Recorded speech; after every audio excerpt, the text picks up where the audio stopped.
তুমি এসো এসো ও গো স্বামী দ্বন্দ্ব মোহনাই গো এসো এসো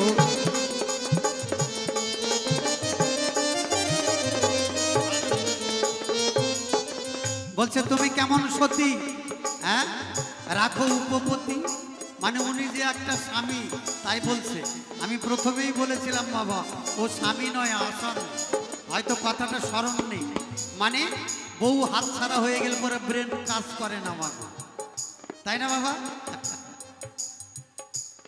তাহলে রাধারানীর কিন্তু বিয়ে হয়েছিল আগে, তোমার জানা ভালো, সেটা শাস্ত্রের পাতায় প্রমাণ রইল, দেখা না খুলে তাই গো।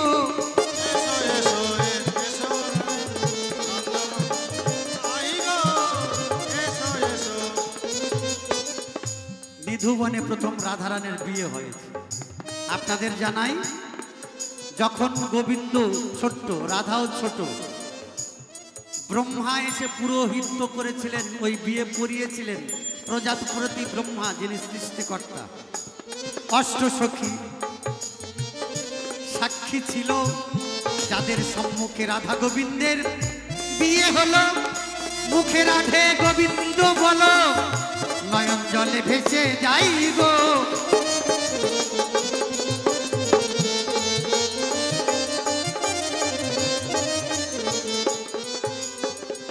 নিধুবনে কৃষ্ণের বিয়ে হলো, সেই রাধার সঙ্গে বিয়ে বসলো। রাধার স্বামী কৃষ্ণ হলো, প্রথমেই কিন্তু কৃষ্ণের সঙ্গে বিয়ে হয়েছিল। আমি জানতে চাই গো, এসো এসো। তাহলে রাধারানীর প্রকৃত স্বামী হচ্ছে কৃষ্ণ। তো যার জিনিস তারই আছে, তুমি কে?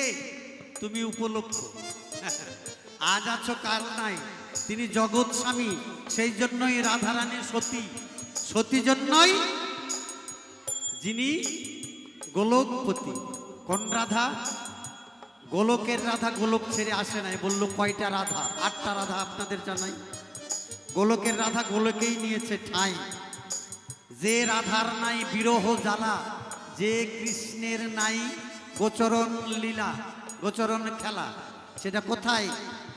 তিনারা আছেন গোলক বৃন্দাবনে, এক পাও নিচে আসেন। এগুলো যেগুলো আছে 4 কৃষ্ণ 8 রাধা 4 রাম, এগুলো লীলা, তারই অংশ। তাহলে নিশ্চয়ই 8 রাধার কথা বোঝা হলো। রাধা বটে সতী ছিল, নিশ্চয়ই তোমার জানা হলো। পরের প্রশ্নে যাই গো।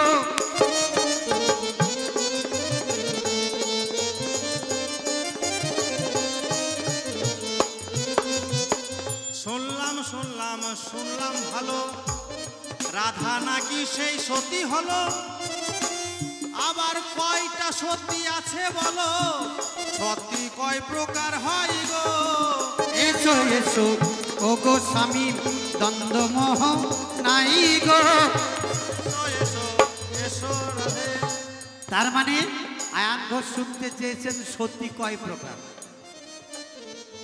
আমাদের সকলের বোঝা উচিত, বিশ্ব ব্রহ্মাণ্ডের মালিক যিনি একমাত্র, তিনি পুরুষ, বাকি সবাই আমরা প্রকৃতি। তাহলে যদি ভজনা করতে হয় পতি, যদি ভজনা করে পতি, তাহলে হবে সে সতী। সতী কয় প্রকার আছে? 3 প্রকারের সতী আছে। বললাম আমি পুরো ভাগে, সাধ্যা সতী, পতিব্রতা সতী আর সত্তা সতী আসরে জানাই গো।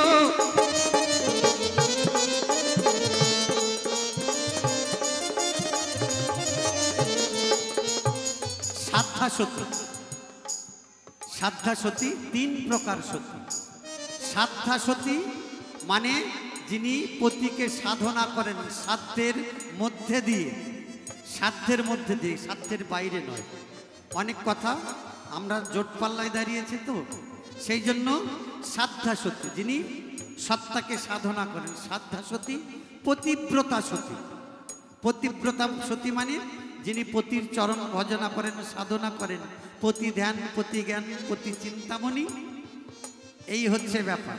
পতিব্রতা সতী, যারা সতী নারী, যারা স্বামীর আগে ভজনা করেন না তারা ভজন ভজন মানে আবার হ্যাঁ খায় না তারা। খান মা?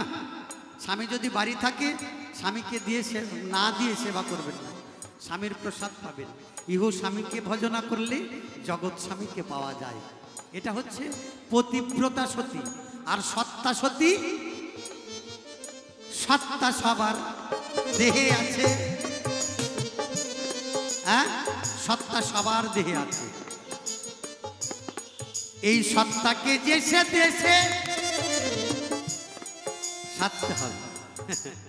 কার কাছে গিয়ে? গুরুর কাছে গিয়ে, গুরুর দাসত্ব করে এই সতী সাজা যায় সত্তা। তাহলে শুধুমাত্র বীর্য রক্ষা করলেই ব্রহ্মচারী হওয়া যায় না। ব্রহ্ম অনেক প্রকারের রয়, অনেক ভাবেই ব্রহ্মচারী হওয়া যায়। আপনাদের জানাই, তুমি যদি সারা জীবনে একটাও ভুল কথা না বলো, মিথ্যা কথার আশ্রয় নাও না, তাহলে বাক্য ব্রহ্মের সাধনা করলে তুমিও ব্রহ্মচারী হবে। বোঝা গেল? সত্তা সাধনা করে সত্তা সতী হওয়া যায়। এই তো 3 প্রকারের সতীর ব্যাখ্যা হলো ভাই। দ্বিধাদ্বন্দ্ব কেন তবে রাধা গুণ গাই গো? এসো এসো এসো রে তোমার নয় গো, এসো এসো এগো রাধে। শোনো শোনো ওগো রাধে, আমি জিজ্ঞাসা করি এই আসরে, রাধা গোবিন্দ সেই কৃষ্ণের চরণ আমি পাবো কেমন করে? বলে যেও তাই গো, এসো এসো এসো রাধে তোমার গো।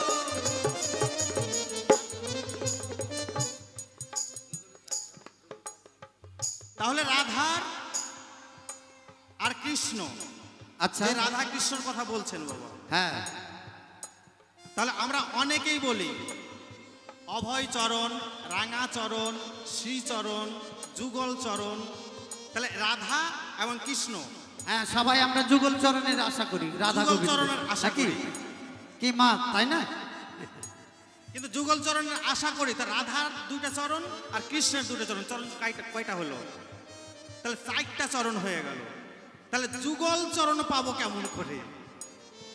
শোনো, দেখেছেন শোনো। কত বড় চালাক। মানে নদিয়া থেকে এসেছে তো, মানে আজকের লড়াইটা হলো দক্ষিণবঙ্গ বনাম উত্তরবঙ্গ। ভেবেছে দক্ষিণবঙ্গ থেকে গিয়ে উত্তরবঙ্গকে কাত করে দেব। হ্যাঁ শোনো স্বামী, তোমায় বলি আমি, হ্যাঁ, 4 চরণের আশাবাদী তুমি। বলছো 4 চরণ নয়, যুগল চরণ চাই। রাধার 2 চরণ, কৃষ্ণের বাম পাশে রাধা রানী দাঁড়িয়ে আছে। কেমন করে বাবা? রাধার ডান পাটা পিছনে, এই যে এইভাবে দাঁড়াও। তুমিও ওই পাটা ওই এদিকে দাও, ডান পাটা, ডান পাটা, হ্যাঁ এমনি ভাবে দাঁড়িয়ে আছে, আছে না বাবা?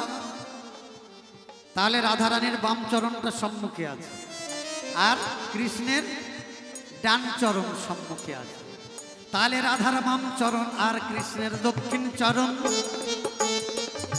2 চরণে যুগল চরণ। হ্যাঁ, তাকে একবার কর শরণ, তাকে একবার কর শরণ, হরি বলো সবাই গো।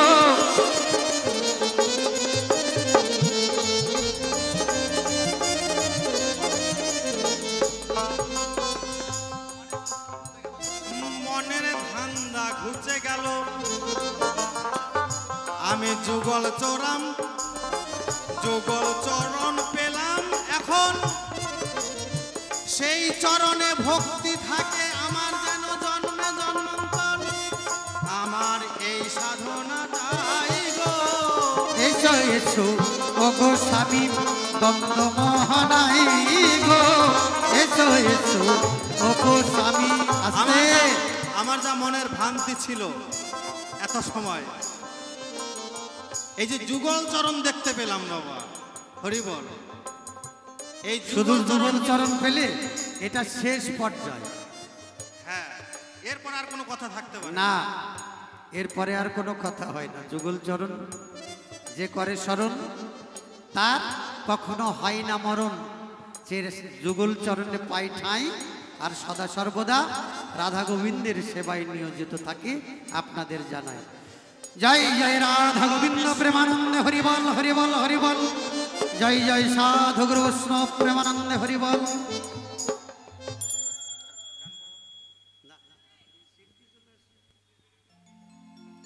তাহলে আজকের মতো এইটুকু নেই, সন্তুষ্ট থাকবেন। জানি না চলাই বলাই সুরতাল ছন্দে মনের আনন্দে আপনাদের মনে হয়তো ব্যথা দিয়েছি, অবশ্যই ক্ষমা করবেন। সবাই সুখে থাকবেন, ভালো থাকবেন। ওম শান্তি, ভালো শান্তি, বিশ্ব শান্তি। ঈশ্বর ভালো থাকুক, সকলকে ভালো রাখুক। শুভরাত্রি, জয় গুরু। এবারে আমরা গান শুনবো। আমাদের সেই বীরভূম থেকে এসেছে, রাঙামাটির দেশ থেকে আমার শ্রদ্ধেয় দাদা ভাই কেশব ভারতী দাস আপনাদের জানাই। সবাই ভালো থাকবেন, সুস্থ থাকবেন।